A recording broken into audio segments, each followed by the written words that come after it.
I never believed that a single sentence could change the direction of a life. But that evening, as I walked along the quiet path lined with dim lights, I saw her standing by the fountain, her face lit not just by the glow of the lamps, but by something deeper. A quiet sadness wrapped around her like a veil, and yet her beauty shone through in a way that made my heart stumble. I had never seen her before. She was a stranger to me, and yet my steps carried me closer without hesitation, as though the night itself was guiding me toward her. And before I could stop myself, the words escaped my lips.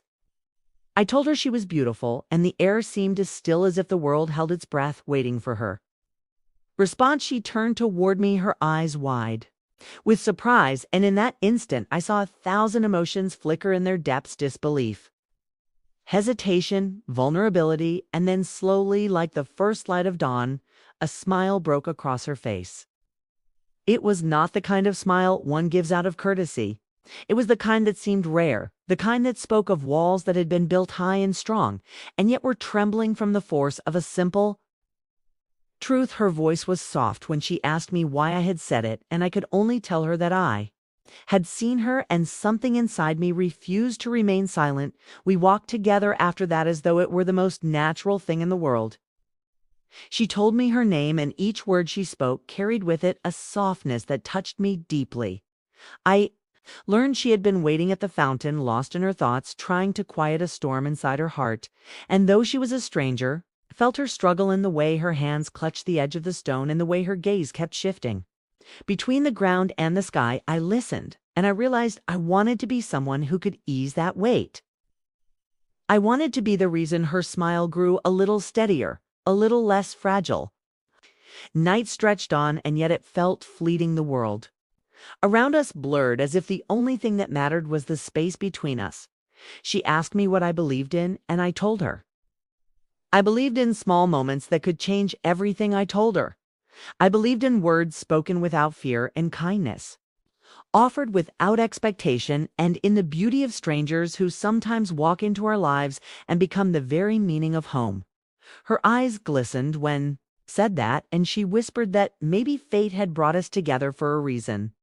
When the fountain lights began to dim, we lingered, neither of us ready to let go of what had just begun, and though we did not say it out loud, something sacred had already taken root that evening. I had called a stranger beautiful, and yet as we parted ways, I knew that she was no longer a stranger to me.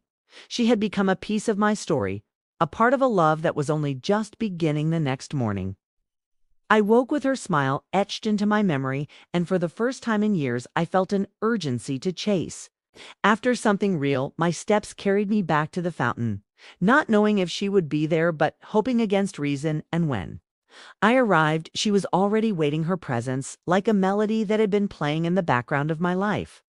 All along she looked at me with an expression that told me she had not expected to see me but was glad I had come.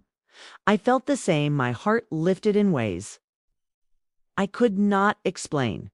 We spent the day walking through the city, each street and corner becoming part of a shared map of discovery. We stopped at a small cafe where the scent of fresh bread lingered in the air. We sat side by side, and she told me stories about her childhood, the dreams she once carried, the heartbreaks that had shaped her, and I listened not because the words were extraordinary, but because they were hers, and that alone made them precious. I told her about my own wanderings, the paths I had taken, and the times I had felt lost, and she reached for my hand gently, her touch grounding me in a way nothing else had ever done. Our past, and yet time felt irrelevant. The sky shifted from blue to shades of gold and crimson, and still we remained together. Two souls bound not by years of knowing, but by a single moment of truth spoken the night before. I told her she was beautiful, and she confessed that no one had said it to her in a way that felt real for so long.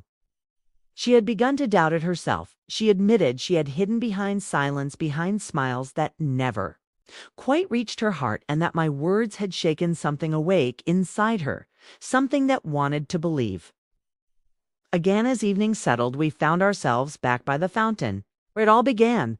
The water shimmered under the soft light, and she leaned closer, her head resting lightly on my shoulder. I held her and felt her warmth seep into me, filling spaces I had not realized were empty. She whispered that perhaps we were strangers no longer, and that thought alone was enough to make my heart ache with joy. In that moment, I realized love does not need grand declarations or long histories. Sometimes it begins with something as simple as telling a stranger, "She is beautiful," and allowing those words to carve a path toward something far greater. I had spoken from my heart without expectation, and in return I had found hers.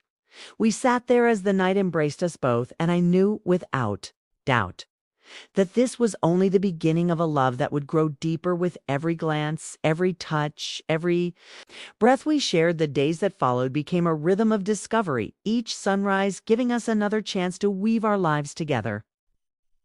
We no longer met by chance, but by choice, our steps guided by a longing. Neither of us tried to hide. She would wait at the fountain, and the moment my eyes found hers, it felt like the world finally made sense again. We walked streets that had seen countless people pass, yet when it was us, it felt as though the city belonged only to us. The markets with their voices rising like music, the old bookshops where dust clung to forgotten stories, the bridges where the river sang beneath our feet, every place became alive simply because she was beside me. One afternoon, the rain fell sudden and unrelenting. The city blurred beneath the downpour, and instead of seeking shelter, she laughed, her hair clinging to her face as she turned in circles. Her arms stretched wide. I watched her, and I thought I had never seen anything more breathtaking. She pulled me into the rain, and our laughter mingled with the rhythm of droplets striking the pavement. I held her hands as we spun, and though the world was drenched in cold warmth radiated from her touch, the moment stretched on, and in that endless rain, I realized I was falling deeper, not in a quiet way, but in a way that consumed me whole. Later, we found a small bakery glowing with yellow light. Our clothes clung to us, and our hands were still trembling from the chill, but we shared bread warm from the oven and tea that steamed between us. She told me she had never let anyone close so quickly. She confessed that she had built walls high enough to keep out even those who tried the hardest, and yet here I was, a stranger who had broken through with nothing but a single truth whispered into the night. I reached for her hand across the table and told her that sometimes love did not ask for permission. Sometimes it simply arrived and demanded to be felt. That night, when we parted, her steps slowed as though her heart fought against the distance she had to create between us. She looked at me as though she wanted to say something, yet fear held her back. I wanted to tell her that she did not need to say anything that I already understood. But instead, I let her go, trusting that she would return, trusting that what had begun between us was stronger than silence, stronger than fear. It was not long before she invited me into the quieter corners of her world, into the spaces she had once kept guarded. She led me to a small apartment filled with traces of her life, paintings, half finished, leaning against the wall, stacks of journals, filled with thoughts she never intended to share with anyone. She watched me as I walked through those rooms, as though waiting for me to find something that would make me turn away, but I found only more reasons to stay. Every page I glimpsed, every brushstroke I saw was a reflection of her heart, and it made me fall for her even more. We spent evenings there, her curled on the couch as I read aloud from one of her journals with her permission. Her laughter sometimes spilling out when I stumbled over her hurried handwriting, other times her silence weighed heavy when words carried her pain. I held her hand through both because I wanted her to know I was not there only for her smiles, but also for the shadows she carried.